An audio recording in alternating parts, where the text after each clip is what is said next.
I've been using a Zettelkasten system since 2000 when I learned it in grad school. Now you might prefer to pronounce it Zettelkasten, but I like that Zettelkasten because, as one of my German teachers told me back in the day, if there isn't spit on the mirror when you're using the letter Z in German, you're not using German. However, I've noticed over the years that many people make their approach to the Zettelkasten technique way too complicated, and that's a shame because the Zettelkasten method is about maximizing flexibility and increasing comprehension and recall. So in this video, I'm going to share with you the interesting history of the Zettelkasten note-taking approach, and I'll share the incredibly simplified version I've used to help me earn my PhD. It's helped me learn languages, help me write books, and give talks from the top of my head. And even better, I'm also going to show you how you can combine the Zettelkasten approach with the memory palace technique. That way, you'll enjoy much more high-powered results even faster. So if you like detailed, nuanced training in a variety of memory techniques, make sure to hit thumbs up, get subscribed, and let's go. This is Dr. Anthony Metivier from magneticmerrymethod.com, and directly translated, Zettel is note in German, and Kasten is box. So a Zettelkasten method is a means of gathering small notes in boxes. This is done not only for organizational purposes, but also to optimize a spaced repetition process that helps memories form faster. Now, there are many benefits of using this approach, these little cards that you place in boxes. You have flexibility and interconnectivity. You have Zettelkasten notes that are not isolated entities, but they're actively interconnecting as building blocks of knowledge, because you're literally building a web-like network of ideas in your mind that has a spatial reference that has involved your hand. And as a result, you're much more likely to experience holistic thinking and enjoy new insights along with better memory. So Zettelkasten enables efficient retrieval of information because you have helped your mind by locating information on notes, and then it just ultimately promotes a creative spark because you have these external references.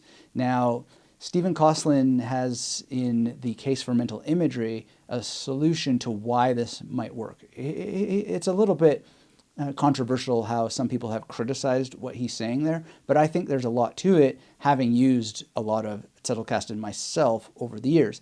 And basically the idea is that there's something like a one-to-one correspondence between where in the world information exists and where in your brain it gets stored. Now, we know that the brain splits apart information, and then when it needs to retrieve it, it has to sort of bring back or consolidate all of the information that has been split into oodles of different cells that are spread throughout the network. But nonetheless, I think that you're much more likely to be able to successfully bring back all of those split apart pieces if you have that external reference. So I think this is part of why the Zettelkasten technique works so well. And it's kind of counterintuitive, because you'd think if you have thousands of these all over the place, even if they're nicely packed into boxes, that would just create chaos. But it's quite the opposite. It doesn't. It creates knowledge expansion. It creates long-term memory, and it enables you to use spaced repetition in a very elevated manner. And also, even though you may have thousands of these cards all over the place, it can help reduce information overload and overwhelm. And this is precisely because when you use it strategically, you have a structured framework for capturing and processing information, for filtering it, and for prioritizing certain aspects of the knowledge that you're capturing. So what's the history here? Well, usually people trace the Zettelkasten method back to the early 20th century, particularly to the sociologist and information scientist Niklas Luhmann. Luhmann sought a system that could help him manage and connect a vast amount of knowledge and accommodate random ideas. However, I think it's a misconception that Luhmann came up with the idea out of nowhere. To take just one source, Luhmann was inspired by the note-taking method used by the renowned polymath and philosopher Gottfried Wilhelm Leibniz. Stephen Wolfram has shared some images he took of Leibniz's notes, And they're obviously, to me, a pre-Zettelkasten example from this beautiful philosopher and mathematician. Leibniz came up with one of my most favorite lines ever in all of philosophy. He said, "Everything possible has an urge to exist." Isn't that great? I love that. Other influences include Vincent Placius's De Arte Experdendi, the art of exerting. And Placius organized the notes he took onto slips for distribution in alphabetized slots in a series of wooden boxes. He was apparently legendary for having a prodigious memory. And no doubt, because using this simple note-taking approach lends itself to neuroplastic changes in the brain so that your brain more closely operates like a dictionary or encyclopedia. So Luhmann's contribution to the Zettelkasten method consisted of really refining how that we can use these cards or slips of paper to represent distinct ideas or concepts. He meticulously organized these notes using numbering systems and cross-references, and the structure allowed Luhmann to make more connections and then effortlessly navigate his intellectual landscape. And he refined and expanded the Zettelkasten to apparently having over 90,000 notes. So it became an important part of his research, and his research was itself considered to be very prolific. Apparently, he made groundbreaking contributions as a result of how he did his research in sociology, systems theory, and communication studies. So there's a mind-blowing efficiency that he got out of the technique, and we see many, many other people doing it as well. I've seen people use it for more than 2 decades now, and one reason why I think it works so well is because it also creates a kind of metacognition. You're thinking about how you're thinking because of the way that you are structuring your cards. So one of the things that you can think about are how to make meta notes on your cards themselves. So you can have a quote, an idea, a link, etc., or you can draw a little picture that helps you think a little bit more deeply in a non-linguistic way. And I love to do that. I often have little sketches on my cards. And if I have a quote and I want to illustrate a concept that maybe isn't something that I know how to express in words, or just makes me want to laugh or have faster pattern recognition when I look at the card, then there we go. I have these images ready to go. And it is very, very useful because it gets you to think about how you're thinking, okay? Because you're using images, and that non-linguistic form of representation helps prompt your thinking about how you're thinking. Now, I'm going to share a couple of steps, and keep in mind that this is my personal process that I'm sharing. I'm giving you the way that it normally plays out, but there are variations. For example, I may extract notes from a podcast a little bit differently than I would from a book. But keep in mind that these steps are all worth exploring in your own practice.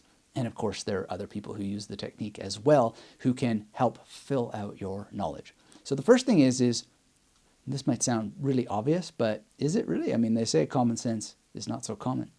Make sure that the information that you're extracting is useful, valid, interesting. Now, I know that it can be difficult to figure out the main point in a chapter you're reading or the main points in books. A lot of books are really poorly written. And one of the main reasons that we can't figure out what the main points are is not because of you, but because of the source material. So as a general sort of rule and process, I try to check out books from qualified scholars first, the reviews of those books, because sometimes just because you're a qualified scholar doesn't mean that the book's any good. And then I'll often read the conclusion of a book first to determine whether or not the author actually concluded on anything interesting. And you'll often find the most obvious main points in the conclusion listed out with the consequence, which is often not the case in the introduction. This saves a ton of time because a key principle of getting the most out of the Zettelkasten method is to spend a little bit of time not even using it at all if you haven't validated that the book is worth the technique. Now, the next thing, also kind of obvious, but it makes a big difference. Have your cards ready in advance and ready to go. So when I go to libraries, I have my cards ready, I have pens and pencils ready, I often have my colors because I sometimes draw on the cards, and I This kind of sounds weird, but I take sandwich bags. And the reason why I take sandwich bags is because I found in Australia it gets really hot, and when I used to put in Canada elastic bands around my cards, no problem. But here, those elastic bands seem to melt right into the cards, and then that obscures my beautiful little drawings, right? And then I have a hard time understanding, like, what was I trying to trigger in my memory here? I mean, I know what it is because it's not obscured. But anyway, sandwich bags, putting my cards in sandwich bags, it's golden. I'm so glad that I figured that out. And I just love using this technique because when I am all prepped and ready to go, I just put out the cards, put out my pens and pencils and my colors, and then I have the sandwich bag ready to go, and I can have all these things already separated out on a book-by-book basis, or in some cases a chapter-by-chapter basis, and I don't mistake which belongs to which. Now, there are more granular details about how I separate these cards, and it's really, really fun to work that out. I would suggest that you experiment yourself in how that you're going to indicate the difference between the cards, what books they belong to, etc. But it's a bit of a practice, and when I come home, I organize these cards typically into shoe boxes. So some people, they love to get really expensive wooden boxes, but I prefer to just reuse things that already exist rather than build something new, and the cards go into the box. So let me say a little bit more about some of the specific ways that I indicate the cards to separate them as an additional measure of separating them through little bags. I like to always have the first card have the information from the colophon page of the book. So the first card will be the author's name, the book title, the date of publication, and the publisher. Now, this may or may not prove to be mission critical information in the future, but one thing that I love to do is use the date as a way of starting to think of magnetic imagery that I might want to use to remember details in the book. So if a book is published in 1999, I often think, okay, who was the Prime Minister that year in Canada? Jean Chrétien. And who was the President in the United States? Bill Clinton. And when I'm starting to find things I want to memorize and a palette of associations, I don't always use it, but it's a little bit of a mental warm-up. And more often than not, I think of movies that came out during that year, The Matrix, Existence, the great David Cronenberg film, and I have more and more imagery to work with. But again, understand, I don't always use those images, but it's a mental warm-up. And mental warm-ups are fantastic for getting into the practice of being engaged mentally to make associations and draw those images on the cards that help you remember more. Now, when it's a quote, I'll put the quote in quotation marks. Sounds kind of obvious, but it is a distinguishing factor. Because if it's an idea or an observation that I've had, I don't put it in quotes, so I know it's mine. And then typically what I like to do is have the book title and the page number, or the last name of the author and the page number on the bottom right side of the card. That's it. Clear, crisp, simple, and uniform. And sometimes I will have little things that indicate a connection to a different card, but very rarely. And the reason why is because I'm usually going to organize the cards and then extract the most important points from the cards and place those points in a memory palace. And that is beautiful, because if you're very new with the memory palace technique, which is basically having the information in different spaces based on a familiar location, like this room might have a piece of information here, a piece of information there, I can then go and revisit it, and that helps get the information into long-term memory. But if you're very new and you're struggling to manage space like that, it's cool to have these little cards and to think, this is station 1 in my memory palace. What was happening there? And the key thing here is do not have the answer on the back of the card. Keep your answers somewhere else. Write them in a memory journal. Carry your memory journal everywhere. Take notes. I often have answers in these things, notebooks they're called, and they're beautiful, but no answer on the back of the card. And then when I'm looking at this, I think, okay, so I've got Batman and Robin here in the memory palace. What am I trying to remind myself of? And it's the best of all possible worlds, because you don't have to do the memory palace technique solely in your mind, but you're also not cheating yourself by just feeding yourself the answer. That's called rote learning.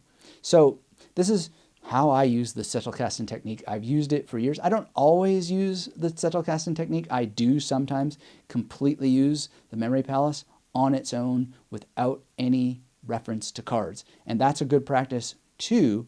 But at the end of the day, what you want to do is figure out the best strategy for you. And one thing that I would say about these cards is don't worry that you're going to have a bunch of clutter all over the place. Shoeboxes, very simple. You can organize them in multiple ways. If you are in a country where your elastic bands don't melt, then that's what I used to use. Never had any problems with that until I moved to Australia. But it does not have to be messy. Now, there's another element to using spaced repetition, which is sometimes called the Leitner spaced system. And if you want to know more about that, make sure you're subscribed to this channel. Hit that thumbs up, because I'll be talking about the Leitner system eventually, and then we'll get more into the topic of how to use Zettelkasten and the Leitner approach to form long-term memories through highly optimized space repetition. And one other little tip for you, with thanks to everybody who supports this channel, to everybody who gets involved in the discussion and leaves your comments, it helps so much. One thing that you really want to make sure that you always do is synthesize the information in your own words, ideally through a combination of writing and speaking. So writing summaries. Don't have to go to elaborate lengths like building a blog about memory like I have done. I used to just use cards to limit myself. Just simple little cards, and I would have 250, 500 words maybe. Sometimes I would have cards a little bit bigger than this, and I would just write a summary of a book that I'd read to get it into my own words. And this simple process stretches your recall of what you read, it exercises what you understood, and it does something even better. It reveals gaps in your understanding, as does having ample conversations. Speak with as many people as you can about what you're learning, how you're learning it. That gives you some of that metacognition, and they will, if they're worth talking to, which most people are, they're going to reveal gaps in your own understanding. And you're going to go, wow, I didn't see that big blank blind spot. And you'll have an idea of how to fill it in, and you'll have a technique like the Zettelkasten to help make sure that you can organize the information and get it into long-term memory. Thanks again, and until we have a chance to speak again, keep yourself magnetic.